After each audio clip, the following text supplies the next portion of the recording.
Hi, Susie. Thank you for joining us for Beneath. I'm so excited to have you. Thank you for having me. Yeah. So I wanted you on. Well, our initial conversation was so amazing just on the phone, but just to endeavor into a creative life. I was so inspired by your life that I wanted to share it with other people. So we're going to take it back to the very beginning, you as a child.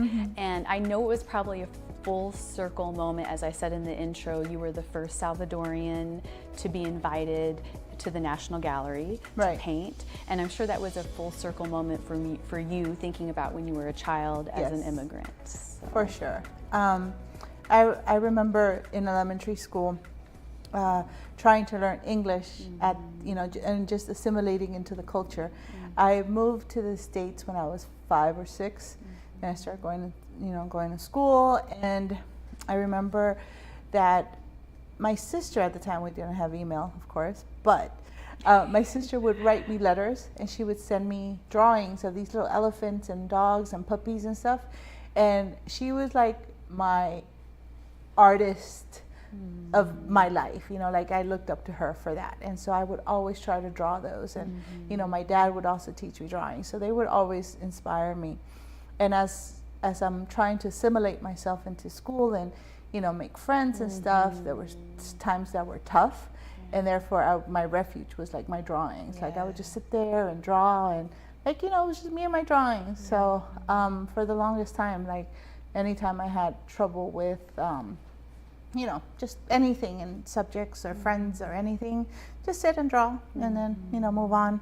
Eventually, as I got better at my drawing and made friends, they would look up to me as far as like, oh, can you draw me this? Or can you draw this? And, in high school, drawing things for school and everything. So it was a passion I developed pretty much from just a comfort place and then moving into a passion, pretty much. And so moving into that passion, you ended up going to LA, and you talked about a mentor that you got. And as I'm talking to people, I just think mentors are so important in all aspects, not just art, but in so many areas of life. So tell me about that momentous meeting for you, and then what that led to for you. So when I was at the Art Center, College of Design in Pasadena, I had an idea of wanting to do fine art, but I didn't know what it was called. I just knew that it was really good art. I was going for graphic design, and it was something that I was not interested in, right? It was not what I expected. I then walked into this room, small room, studio. It was like, had a bunch of still lifes and, easels and paint and canvases, and I was like, oh, this is cool. This is what I want. And then I saw that on the door it said fine art. So I was like, okay, now I kind of know what I want. By chance, a friend of mine invited me a few, maybe months later, to go with her to exchange some jewelry. And I happened to see across the town center a little shop that said fine art classes. I'm like, oh, fine art, this is what I want. So I went down there, and it was a studio called Mission Renaissance in Encino, California. And I went in, got some information, had somebody come out and talk to me, and I said, oh, this is really cool, and what do you guys do? Gave me information, and I saw a sign that said you could learn to teach kids while you're learning how to do art. I'm like, that sounds amazing, I want to do this. So I called, I got an interview, and I met with this older guy, and I didn't know who he was. So we're talking, and he's asking me about why do I like art and what do I do? And I was like, oh, I'm really creative. I do these signs and I do this, like just really basic stuff. And I was so nervous to talk to him. He's like, you know what? He's like, you need to smile more. You have a pretty smile when you smile, and just relax and smile. And that, till this day, has stuck with me, because if people talk to me, they'll see that I smile a lot. And it's not because I'm conscious about it, but it's just because I realized that moment, it just completely relaxed me in talking to other people. And so a few days later, I got the call that I was hired, and I went from teaching kids to adults to staff. And Larry Gluck, who's the person who actually was interviewing me, became my mentor for about 20 years, a little bit over 20 years. And now, you said that it was important to have somebody in your field to mentor you. But I also feel that he was a mentor in just my everyday life too. Just the way bigger than just art. It always is. Exactly. Yeah. That's what I find so interesting. It's always bigger than whatever the case may be, whether it's business or what architect, whatever. Life is always teaching you bigger things. Yeah. Yes, exactly. Just the way he led his life and how art played a big part in it. It was just an amazing example to have at that time in my life. So then for 20 years, you stayed teaching art in Los Angeles, but there came a time where you wanted to be an artist, an independent artist. Yes. So, which is a scary choice. It is. In my culture, being from El Salvador and a lot of, Hispanic cultures, Latino countries, they're like, well, you should have a real job. You've come to America. Right. This is the land of opportunity. Be a doctor, be a lawyer, get a real job or something that's going to pay you and not, there's this stigma of the starving artist. Yes. Right? And so thank goodness my family wasn't like that. They were always supportive, especially my parents, of my art passion and just pursuing whatever I wanted to do as long as it made me happy. And so... What awesome people for that. Yeah. Again, coming into this country and being able to just be an artist, So the pressure of being a full-time artist wasn't really there, but working full-time and doing my art part-time kind of got to a point where I was like, I want to switch it up. I want to do art full-time and just maybe work part-time. So that's when I decided to leave LA and move to Dallas because my parents were already living in Dallas. And so I felt that, I could kind of manage financially the change or the switch. And then you came to Dallas, but then there was this change too where you went to Italy. Yes. And you began to truly delve into, you had been teaching for 20 years. Exactly. So you were teaching these paintings and all these amazing artists, and then you got to go travel and see that for yourself. Yes. So, going to Italy was pretty much the second biggest,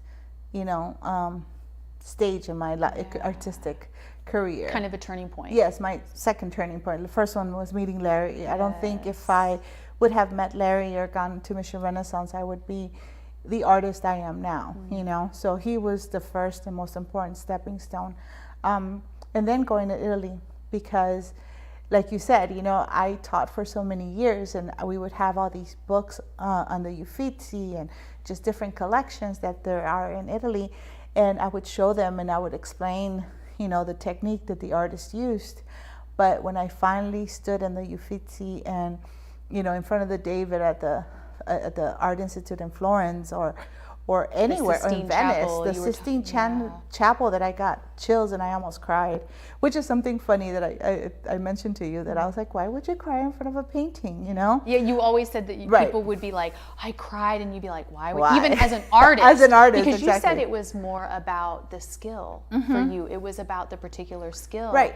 There wasn't a lot of, of course you're an artist, so there's emotion attached to it, but you didn't understand the depth of emotion. Exactly. Yeah, that depth and that, it was just surreal standing in front of the Sistine Chapel or the Pietà or the David and just sitting there and drawing it, I remember when I was in Venice, I took a gondola and my friend Paula, she came with me and we were like, let's get a bottle of Prosecco and let's just draw on a gondola. And we're going through all. You're like, did I really just say those words? Yeah, pretty much.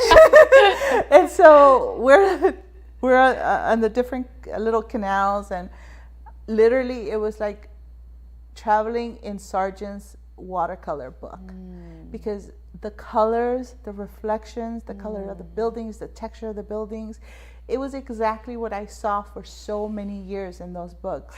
That to me, John Singer Sargent, he's a huge inspiration. He's an amazing artist, right? Well, he was, and was incredible with so many mediums, And seeing what he painted and how he simplified it and how he still captured the essence of those buildings was, I mean, it was so surreal.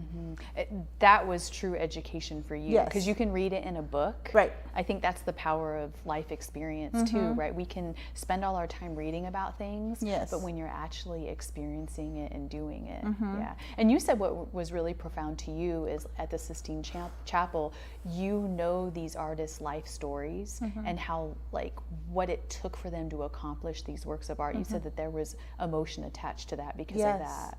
Yes, Michelangelo, you know, the pain and suffering he went through doing the Sistine Chapel, that was incredible, you know. Doing the David when nobody wanted that piece of marble. And all the well-known sculptors at that time were like, you can't get anything out of that. And here's this 26-year-old artist who's just starting his career. He's like, I can do something with that, and he creates the most well-known sculpture that we have in, you know, in the world, in history. So it was like, what a lesson about life. Yes. Like, there are so just many. Just take a chance and do it. Just believe in yourself, pretty much. Even when people are telling you it's not possible. Yeah, because he did. Yeah. Wow. And as you came back, and then you really ventured into an independent artist. I really want you to explain and share with people your experience, like, because I think when we think of art, we forget, or music, any type of those, any genres like that the business behind it. And I know your artwork is so beautiful, and you have many different mediums too that you're talented at. Tell me what that was like, venturing into being an independent artist. Well, first of all, I think it was very scary at first, even though I had the support of my family. But the biggest thing is that imposter syndrome, like, can I really sell my work? Yes. Are people going to like my work? You know, but I think that just comes from having, just believing in yourself, right? And as far as selling your work, you just have to believe in you know, the quality of it, making sure that you as the artist, one of the things that I stress with a lot of people is just making sure you got the skills. Like, just work on your skills. Don't just try to rush through something. Yeah. Because the more skills you have, the more certainty you're going to have. And therefore, you're going to be like, well, yeah, my painting's $2,000, and that's it, you know. That's I think that's really an understated thing, because I think when we see creatives, we think that it's just a natural gift. And as I've learned, is the more creatives I talk to, every single person, especially really influential ones, have worked incredibly hard. Yes. And you spent all those years gaining so much knowledge. Yeah. You know, I'm really into reels, and so I've been researching stuff, and I found one that was very accurate. It was a story about Picasso, that he was sitting in a cafe, and they asked him, well, you know, can you, you know, this lady recognized him, said, can you draw something for me? Took 5 minutes, drew something, and gave her an exorbitant amount that she had to pay to get it. And he's like, well, why do I have to pay that? It only took you 5 minutes. And he's like, no, it took me a lifetime to be able to create it in 5 minutes. Ooh. And that's so true, you know, because I remember all the exercises that I had to do under Larry's tutelage to be able to be as good as I am now, you know. And I still work at practicing my portraits or color combinations or amount of paint or rereading books, you know, just to keep with my, you know, developing my skills. Yeah. Even right? after all those years, there's still more skills to acquire. Yes, always. Larry, here's a really good example. Larry started when he was 13, right, under the tutelage of this Italian painter named Giuseppe Trotta. And Larry pretty much painted his whole life. At 86, he would come to the office and visit me, walking in and telling me, Susie, you got to try using this brush with this paint, and it creates this, you know, this brush stroke like Rembrandt used to do, or I found this medium to work with this, and go try it. Like, one, he was extremely generous with his knowledge, which is something I learned from him, and I love to share my knowledge with other artists. Two is that you can never stop learning. You know, the hardest students I ever had were the ones who would say, I already know how to do that, you know. And I had students who were way better than me and would say, can you show me how to do that? I'm not quite sure how to do that. And it's always, you know, and it's okay to say that. It's okay to say, hey, can you show me how to do that? Or can you explain that to me again? You know, the humility attached to it, like to leave your ego behind for the sake of just acquiring more knowledge about it. Yeah. And I recall Larry telling me, he's like, the reason why I, you know, wanted you to have all my information or teach you as much as I wanted to teach you was because you told me. He's like, I want to learn everything you know so I could teach it to others. Wow. So that was a huge lesson for me. And, you know, in college, and I've heard stories and I've experienced it myself, where you have instructors or professors who teach you but don't teach you everything or just give you enough for you to get by. I realized that a lot of times it's part of jealousy, you know, like, well, they're going to be going into the same market I'm going to be going to. They're going to become a competition. Why should I teach everything? Now, not everybody's like that, obviously. Right. You know, there's amazing instructors out there and teachers.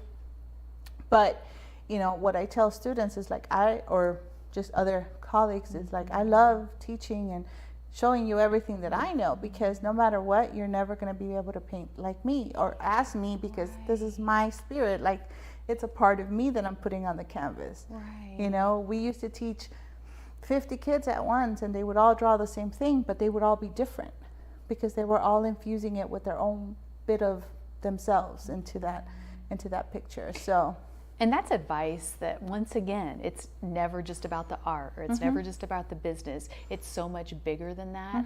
That's applicable to every part of life. There's room for all of us. Yeah. Because I think, especially in this day and age with social media, it's the pressure to be the best, or when you look at what somebody else is doing that you're doing, you automatically compare. Right. But to release that and just say, I'm just acquiring skills, and while I'm doing that, I'm even appreciating what you're doing. Exactly. Like, you cannot, like you said, social media, you cannot just look at everybody's, you know, reels and see how they're traveling, or they're, you know, wearing this, or they're putting all this makeup on, because they're all different and they all have different lives. They're different experiences. They're at different points in their life.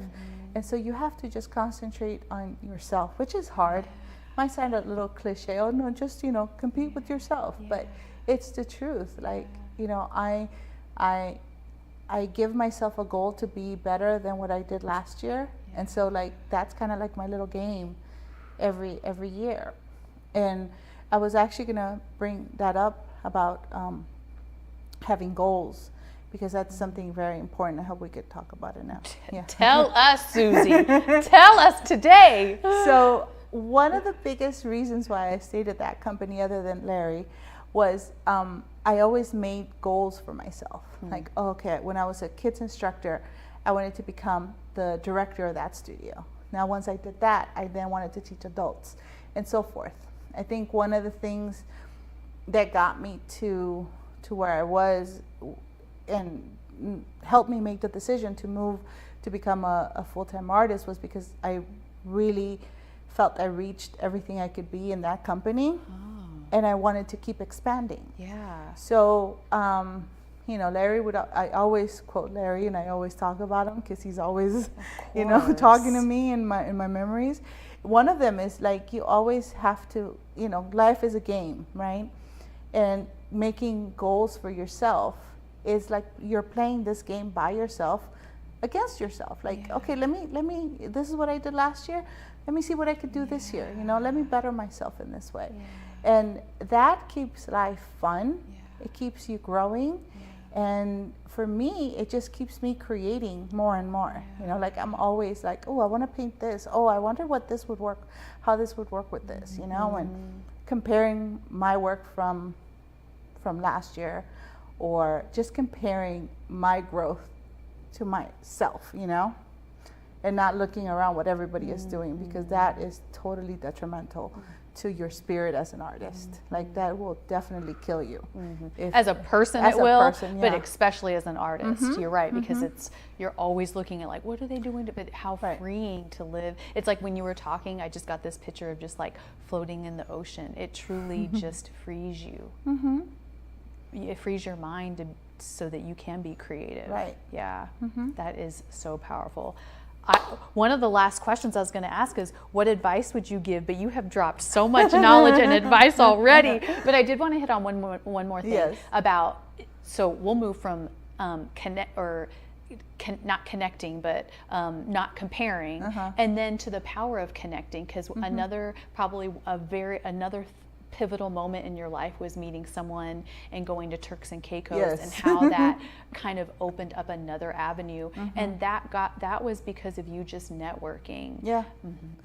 And you know, it goes way back to you know, full circle to Larry telling me to smile more, you know, and talk and being open and talking to people, right? And just connecting with people, just, you know, listening, having the time to listen to others and get to know them. I went to a Which it's really Condé hard to do when you're comparing. Yes. Like it's another way to be free. Yes. Right? Because when you're not comparing, then you can truly be free just to connect with people. Yeah. Yeah. Yeah, because then you're right, because then you don't feel like you're competing with them. Yeah. Yeah, you're like, oh, that's not my competition, that's my colleague. Yeah. I will do whatever I can to help them, to see them grow. You know, it sounds really cliche, and it sounds like, oh, you know, these Instagram perfect reels that inspire you, but they're actually true. Like, the more colleagues, the more people you have in your circle that support you, the better you're going to be. If you are constantly comparing yourself, even to that circle, you're not going to be happy, you're not going to grow. So that's what happened to you. You go to this event. I go to Turk. Well, I mean, I go to this event in Miami, a beautiful space, and instead of putting "hello, my name is" on my name tag, it's, you know, said put your name and then where you would like to go. Quickly flashed through my mind Turks and Caicos, and I actually laughed to myself because I'm like, I have a better chance of going back to Italy than to Turks and Caicos, so I'm gonna put Tuscany. And then not 20 minutes later, this woman walks in, beautiful, like to me, she looked like a goddess, like this flowy, colorful dress she had, these beautiful shoes. She sat next to me, we started talking, and she just had this air about her that was just so amazing and warm. And long story short, she invited me to Turks and Caicos for an art show.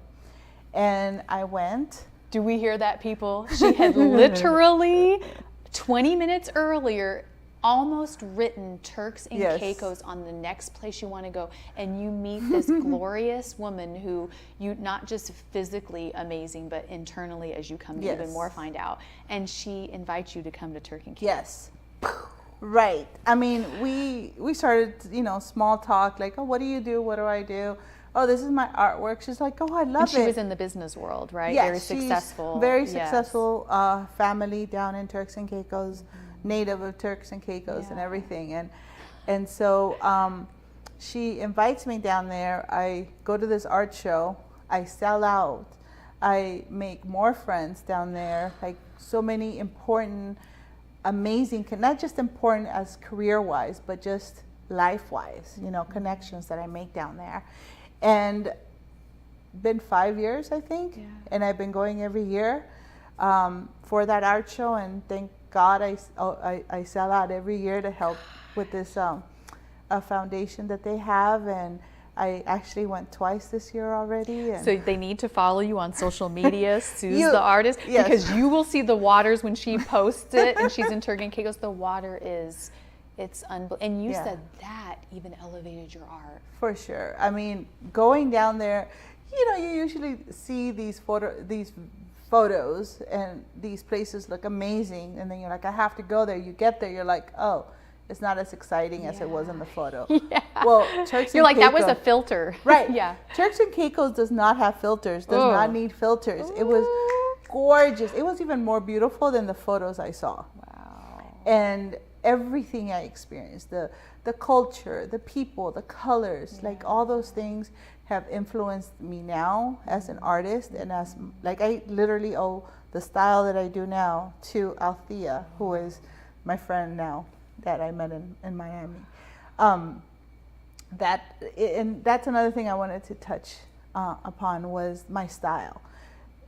Learning fine art was very traditional, right? And it was doing a lot of still lifes and doing a lot of duplications of masters, which was great because I got the skill.